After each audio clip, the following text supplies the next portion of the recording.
it is time, friends, for a good old-fashioned book haul.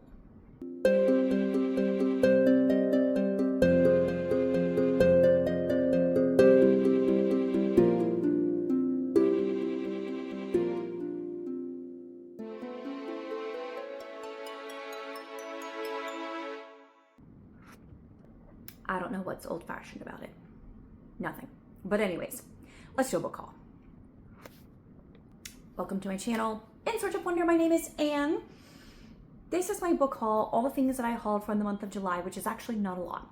But I did want to share with you the things I picked up along the way from here, there, and everywhere. To be honest, I had a clip that I had made of books that I had collected like through the midway point of July, and somewhere I misplaced that clip, deleted it somehow, no longer have it, and I honestly can't remember what all was on that. I looked up what was on my last haul video, and I made sure that nothing that I'm about to share with you now was on that. I don't think these have appeared on haul videos before.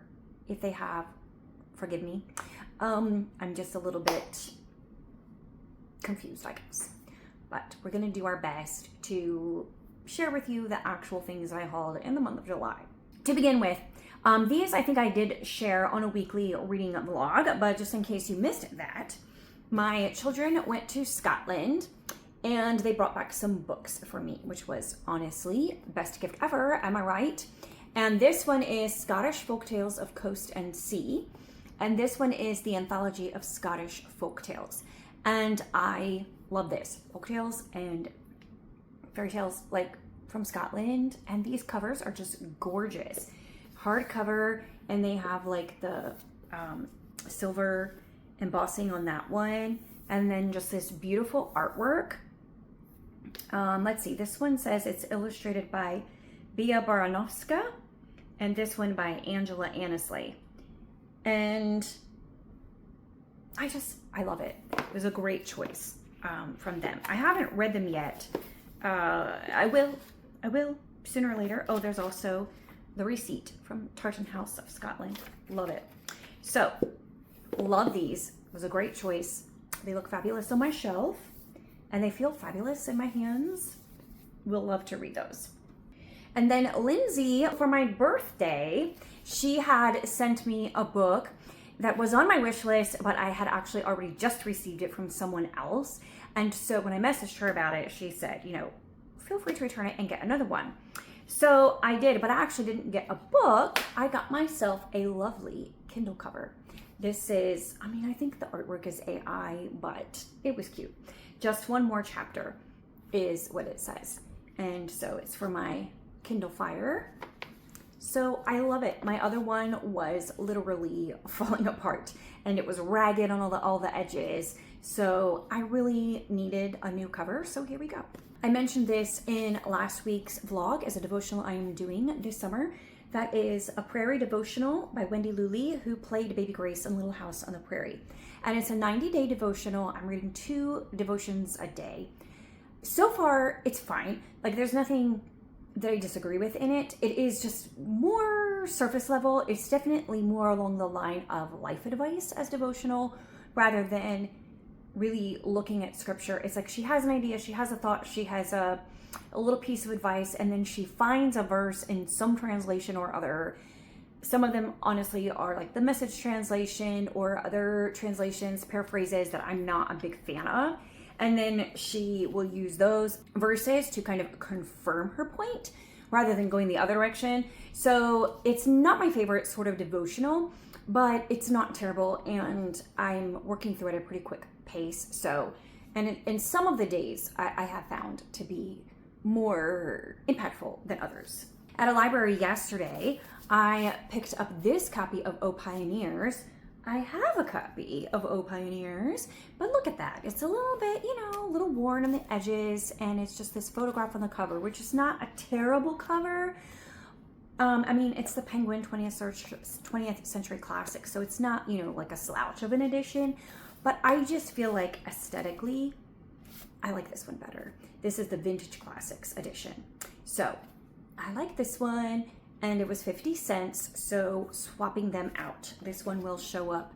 I don't know, it's a little bit raggedy, so I'm probably not going to put it on my Pango books. I'll probably put it in my box of little free library books. I also, in the weekly reading vlog, which I just finished filming and which you will see before you see this, I read Folly by M.C. Beaton.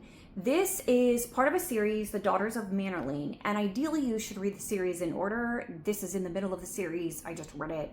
I don't need to read the whole series. I mean, it works okay as a standalone, but it would have been better to read it within the context of the series, for sure. I picked it up at a thrift store for like 50 cents or whatever.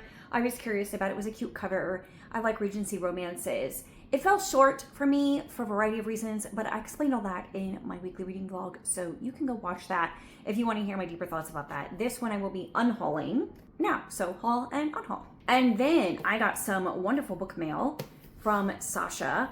She sent to me Dombey and Son by Charles Dickens, and look at this chunker. So this is a lovely addition to my Dickens shelf. So thank you very much, Sasha. It is one of my goals to work all the way through all of Dickens' novels. So I eventually would like to also own all of his. So that gets me a little bit step closer to that goal. I kind of had put a moratorium on picking up Christian nonfiction for myself because I have so many that I just need to read and I'm just not reading them. But I found this one, New Morning Mercies by Paul David Tripp. Technically, it's a devotional. And so during the school year, I tend to read the Bible like straight through. Actually, maybe not. Like sometimes I've done the entire Bible. Sometimes I've focused on specific books of the Bible. Last school year, I think what I did was I picked a book each month and then I listened to that book for the course of the month, however many times to go through the month. So, or maybe some of them like week at a time. Anyway, so I like listened repeatedly to specific books of the Bible over the course of a year. So I've done different things, but I tend to listen to chapters at a time in the Bible for my devotions in the morning. However, I am not opposed to trying something different this school year. I don't know if it would be better or worse. I don't know. I may do this starting in January because that's how it's organized yearly, and do it through the whole year. But I don't know, haven't fully decided, but I do like what I've read of Paul David Tripp's for the most part, and this is a daily gospel devotional, and I love that cover. So I don't know, haven't quite decided my strategy with that one, but it's a possibility. And then I picked up also at a thrift store Within These Gilded Halls by Abigail Wilson. I don't think I've read anything by Abigail Wilson. Actually, maybe I've read one. I think I've read one by her and I liked it. Like I didn't love it. It wasn't a favorite, but I enjoyed it. So that is another find. And then one of my favorite authors is Kathy Golke. And I think I have this on Kindle, but I don't have a hard copy of it and I've never read it. Until We Find Home.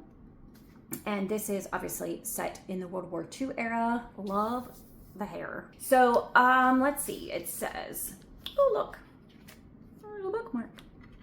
The American Claire Stewart joining the French Resistance for American Claire Stewart joining the French Resistance sounded as romantic as the storyline she hopes will one day grace the novel she wants to write. But when she finds herself stranded on English shores with 5 French Jewish children she smuggled across the channel before Nazis stormed Paris, reality feels more akin to fear. That is an intriguing premise. Set in England's lush and storied Lake District in the early days of World War II, Until We Find Home is an unforgettable portrait of life on the British home front, challenging us to remember that bravery and family come in many forms. Ooh, featuring cameos from beloved literary icons Beatrix Potter and C.S. Lewis. Was Beatrix Potter alive during World War II? I mean, I guess so. Yeah, that makes sense. Anyways, I love Kathy Golke, and I want to read everything that she's written, her entire back catalog, and I haven't read this one yet. So I have made progress this year. I've read a couple by her, including her debut novel. So I will be reading that one eventually. So, oh, the last thing today I picked up on the last day of July, this book, nonfiction, Dr. A's Habits of Health. I don't know, I have this tendency apparently lately to be reading books by celebrity doctors that I've never even heard of in my life before. I'm not really a big celebrity doctor sort of person. Dr. Wayne Scott Anderson apparently is well known, and his Habits of Health is like well-known thing. But I just like this idea of building habits, healthy habits into your life, rather than like quick fixes or medicinal fixes or even like supplements. I just want to have like, you know, really healthy habits. And of course I probably know all what they are, but I'm looking forward to reading his thoughts about that and how to incorporate them into your life. So that is, like I said, not a very lengthy haul. That's all I've got at the moment. So I'm looking forward to reading some of these books and unhauling some of them. And yeah, that was my haul for July. Not too shabby, but also, you know, not too much. Let me know in the comments if you've read any of these books, if I need to bump them up the priority list, or if you have these copies, these editions, or let me know your favorite book acquisition in the month of July. Let's chat in the comments, and I'll see you next time.